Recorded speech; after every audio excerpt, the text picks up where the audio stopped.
সাকিব আল হাসানের ইস্যু আপনারা নিজেরাই অবহিত আছেন। এটার ব্যাপারে আমি এই মুহূর্তে সরাসরি পরিষ্কার করে আপনাকে বলতে পারবো না তার দলের অন্তর্ভুক্তির ব্যাপারটা। এবং তামিম ইকবাল খেলা শুরু করেছেন, এটা খুব আশার একটা আলো। দেখেন এখন আমরাও বুঝতে পারছি যে লিটন দাসের কাছ থেকে যা প্রত্যাশা দল আশা করে, যে কোয়ালিটির তিনি ব্যাটসম্যান, তিনি সাদা বলে ঠিক ততটা মোটেই ধারাবাহিক না। টপ অর্ডার যদি ভালো খেলতে পারতো রানটা হয়তো বা 180 ঘরও যেতে পারতো, কিন্তু এটা কেন হচ্ছে? কেন কারণটাই তো খোঁজার চেষ্টা করা হচ্ছে, টিম ম্যানেজমেন্ট সেটাই খুঁজছেন। যদি ওপরের থেকে আমাদের ব্যাটিংয়ের এই বিপর্যয়টা না হতো, যেটা পাকিস্তান সিরিজ থেকেই শুরু হয়েছে, পর্যায়ক্রমে চলছে কম কম বেশি, তো এখান থেকেই আমাদের বড় ক্রাইসিসটা আসলে। মিডল অর্ডার আমি বলবো যে এই সিরিজটাতে স্পেশালি অনেক ভালো খেলেছে, না হলে হয়তো আরও খারাপ কিছু হতে পারতো। বাট এটা নিয়ে নিশ্চয়ই কোচরাও কাজ করছেন। অ্যাট দ্য সেম টাইম আমাদের কিছু খেলোয়াড় ইনজুরির কারণে মানে প্রিমিয়ার কিছু প্লেয়ারকে আমরা দলে পাইনি, সেটাও একটা সত্য, যে সেটাও একটা কারণ। তো এটা নিয়ে নিশ্চয়ই কাজ করছে কোচরা, এটা কোচদের কাজ করার বিষয়। They are working on it. Liton Das almost 10 বছর ধরে খেলতেছে, এখনো সে যতটা অধারাবাহিক, তার পারফরমেন্সের জন্য আগের নির্বাচক প্যানেলকে অনেক কিছু শুনতে হয়েছে।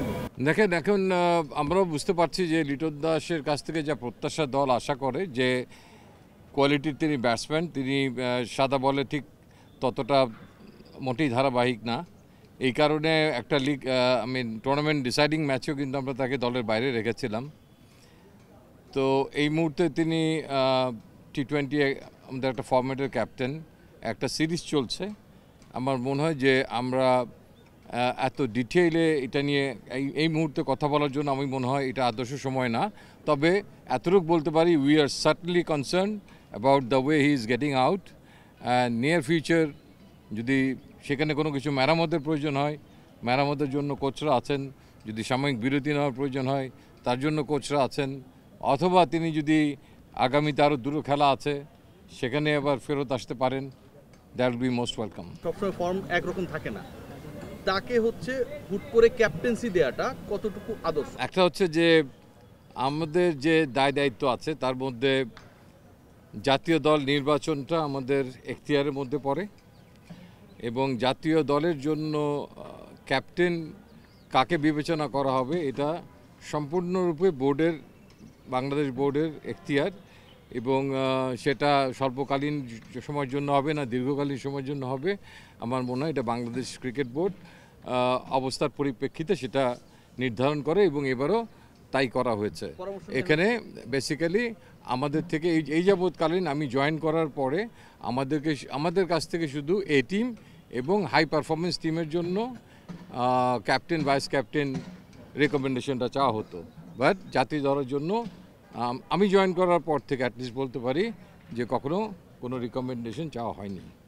যে জায়গায় আমি দাঁড়িয়ে কথা বলছি, যে আমি এখন বোর্ডের একজন দায়িত্বপ্রাপ্ত ব্যক্তি হিসাবে কথা বলছি, বোর্ডের অধীনে চুক্তিবদ্ধ একজন নির্বাচকদের প্রধান হিসাবে কথা বলছি।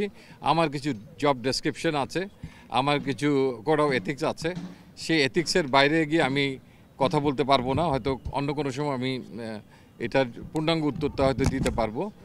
বাট আমি মনে করি যে নিশ্চয়ই খুব স্বল্প মেয়াদি কোনো একটা হিসাব ক্যালকুলেশন করেই হয়তো বোর্ড একটা সমাধান করার চেষ্টা করেছে, কারণ বোর্ডের হাতেও যে খুব অনেক অপশনস ছিল, হয়তো সেই অবস্থায় বোর্ড ছিল না, অনেক খেলোয়াড়ই ইনজুর্ড ছিল। আর যে পজিটিভ সাইডটা আমি দেখি, যে একজন ব্যাটসম্যান যখন আউট অফ ফর্ম এবং সেটা যখন তিনি কন্টিনিউ করে যাচ্ছেন অ্যাজ এ নতুন দায়িত্ব পাওয়ার পরও, তখন তার টিম তাকে যে সাপোর্টটা করেছে টু মেক হিম একজন বিজয়ী মানে দলের ক্যাপ্টেন হিসেবে দিন শেষে, আমার মনে হয় সেটা হয়তো তাকে অনুপ্রাণিত করবে। I think team has done a wonderful job for their captain. আসলে সন্তুষ্ট জায়গাটা তো কখনোই শেষ হয় না, মানে কেনা আরও বেটার করতে চায়।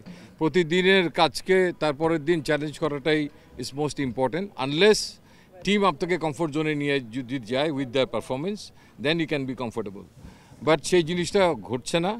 তবে আমরা আমাদের প্রসেসটাকে ঠিক রেখেছি। আমার মনে হয় যে পর্যায়ক্রমে যে ট্রেনিংটা শুরু হয়েছে হাই পারফরমেন্স অ্যান্ড টাইগার্সের মাধ্যমে, এই T20 ফর্মেটে আপনারা NCL দেখতে পাচ্ছেন এখন, এবং পর্যায়ক্রমে আপনারা এতটুকু আমি বলতে পারি যে ওভারনাইট তো ওগুলো রাতারাতি চেঞ্জ করা সম্ভব না। তবে আগে যেমন কিছু খেলোয়াড়, অনেক খেলোয়াড়ই 3টে ফর্মেটই খেলতো, পর্যায়ক্রমে অনেকেই সরেও গেছে, তারা অবসর নিয়েছে। পর্যায়ক্রমে আমরা কিছু স্পেশালাইজ প্লেয়ারকে দলভুক্ত করার চেষ্টা করব ফরম্যাট অনুযায়ী, if they come up to their mark. দেখেন, ভবিষ্যৎ নিয়ে ইটস টু আর্লি। আপনি যেটা প্রশ্নটা করছেন, ছুড়ে দিয়েছেন আমাকে, ইটস মিন যে এরপরে আমাদের চ্যাম্পিয়ন্স ট্রফির দিকে আপনি আঙ্গুল দিয়েছেন। আমার মনে হয় মানে সময় সবচেয়ে সেরা উত্তরটা দিতে পারবে। স্টিল আমরা মনে করি Mehedi Miraz is a very good bowler. হয়তো অনেকেই জানেন যে he is suffering for his groin problem এর জন্য। তো আমরা ইতিপূর্বে কিন্তু বলেছি যে Sheikh Mahadi is a very specialised bowler আমাদের T20-র জন্য, এবং T20 বিশ্বকাপে কিন্তু আমরা মেহেদী মিরাজের থেকে তাকে অ্যাজ এ বোলার হিসাবে এগিয়েও রেখেছিলাম। সো আমরা ওই জায়গাটাতে স্টিক করতে চাই। বাট কেউ যদি ক্রমান্বয়ে তার কুশলতা দিয়ে, তার পারফরমেন্স দিয়ে জায়গা করে নিতে পারে, যে কেউ যে কাউকে হটিয়ে যে কোনো সময় আসতে পারে। কিছু প্রশ্নের উত্তর একদম সরাসরি আমার কাছে নেই। আসলে সাকিব আল হাসানের ইস্যু আপনারা নিজেরাই অবহিত আছেন। এটার ব্যাপারে আমি এই মুহূর্তে সরাসরি পরিষ্কার করে আপনাকে বলতে পারবো না তার দলের অন্তর্ভুক্তির ব্যাপারটা। এবং তামিম ইকবাল খেলা শুরু করেছেন, এটা খুব আশার একটা আলো। আমার বিশ্বাস যে এটাও খুব অতি দ্রুত আমরা হয়তো অবহিত হয়ে যেতে পারবো যে whether he will be available for champions ট্রফির জন্য উনি অ্যাভেলেবল থাকবেন কিনা। যদি থাকেন, দ্যাট উইল বি ওয়ান্ডারফুল। না, it's a totally different issue. এটা গতানুগতিক ইস্যু না, ইটস এ অ্যাবনর্মাল ইস্যু যেটা সাকিব আল হাসানের ক্ষেত্রে ঘটছে। অ্যান্ড তামিমের ইস্যুটাও তো অনেকদিন ধরে সে নিজে, কেউ যদি নিজেকে উইথড্রল জায়গায় নিয়ে রাখে, তো সেই জায়গায় আসলে বেশ এর আগে আপনি জানেন যে একটা ভিন্ন একটা বোর্ড ছিল, সেখানে মত পার্থক্য ছিল, অনেক ইস্যুস ছিল। বাট আমার বিশ্বাস যে এই নতুন বোর্ডের অধীনে একটা তো আশার আলো দেখাই যাচ্ছে যে তিনি ক্রিকেটের মাঠে ফেরত এসছেন, এবং উইথ এক্সপেকটেশন যে তিনি একটা বড় আসরের জন্য নিজেকে প্রস্তুত করছেন। সো দ্যাট এখানে আমরা তার সঙ্গে নিশ্চয়ই এখন আলাপ করার মতো একটা পর্যায়ে চলে গেছি, এবং আমার বিশ্বাস সেটার জন্য বোর্ড এবং সিলেক্টার্স দুই পক্ষের সমন্বিতভাবে বসে আলাপ করাটা মানে এটার একটা সমাধানের রাস্তা অনেক বেশি ফার্ম করবে। তামিমকে আরও শানিত হতে হবে, তার ফিটনেসকে আরও ইমপ্রুভ করতে হবে। যখন সে একটা জিনিসের জন্য ডিজায়ার করবে, তখন ডেফিনেটলি যে খেলোয়াড়টা এতদিন ধরে ইন্টারন্যাশনাল ক্রিকেট খেলছে, সে জানে যে গ্লোবাল টুর্নামেন্টে খেলার জন্য নিজেকে কিভাবে শানিত করতে হয়, কিভাবে প্রস্তুত করতে হয়, কী ধরনের সহযোগিতা he will expect or board will offer. I think এই সমস্ত ব্যাপারগুলো কোনো বাধা হয়ে দাঁড়াবে বলে আমি কখনোই মনে করি না। বেসিক্যালি আমরা নির্বাচন প্রক্রিয়ায় যে জিনিসগুলো ফলো করার চেষ্টা করি, নর্মাল যে প্রসিডিউরটা, সেটা হচ্ছে যে ইনজুরির ক্ষেত্রে কোনো সমস্যা করা আছে কি না, সেটা আমাদের ফিজিওথেরাপিস্ট অ্যান্ড ট্রেনার সম্মিলিতভাবে আমাদেরকে সেই অ্যাভেলেবিলিটিটা তারা জানান দেয়। এর বাইরে যদি কোনো কারণে অন্য কোনো ভিন্ন কোনো ইস্যু, রাজনৈতিক ইস্যু কিংবা এর বাইরেও যদি কোনো ইস্যু আসে, সেখান থেকে যদি আমরা বোর্ড কর্তৃক অবহিত হই যে এই খেলোয়াড়টি এই সিরিজে কিংবা এই আসন্ন সিরিজে নির্বাচনের জন্য অ্যাভেলেবল না, তাহলে আমরা সেই দিক নির্দেশনা পালন করি। আমরা we are looking forward, board আমাদেরকে যেভাবে গাইড করবে আমরা সেভাবেই আমরা আগাবো। ইনফ্যাক্ট যখন অনেক এওয়ে ট্যুর থাকে তখন আমাদের জন্য আসলে অনেক কিছু হ্যান্ডেল করা খুব মুশকিল হয়ে যায়, মানে যেখানে যেতেই 2-3 দিন লেগে যায়। এই সিরিজটাই যদি দেশে থাকতো, আই বিলিভ সেখানে হয়তো আপনারা কিছু চেঞ্জেস দেখতে পেতেন, যেটা নাকি আমরা খুব র্যাপিড, খুব কুইক কোনো পদক্ষেপ হয়তো নিতে পারতাম। তো আগামীতে যে বিশ্বকাপ আমাদের আছে, তো সেটার জন্য আমরা কিন্তু ইতিপূর্বেই বলেছিলাম যে আমরা আসলে এই সিরিজটার পর থেকে আমাদের সামনে যে বিপিএল আছে সেটাকে আমরা ক্লোজলি মনিটর করব।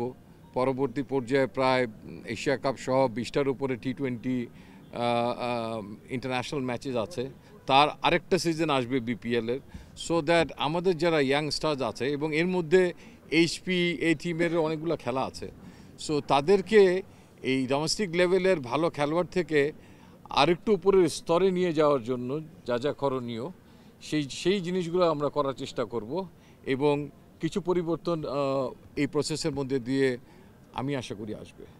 For more updates, subscribe to our YouTube channel and click on the bell icon. Follow us on Facebook and Instagram. Download T-Sports app to enjoy exciting games and highlights. Visit tsports.com.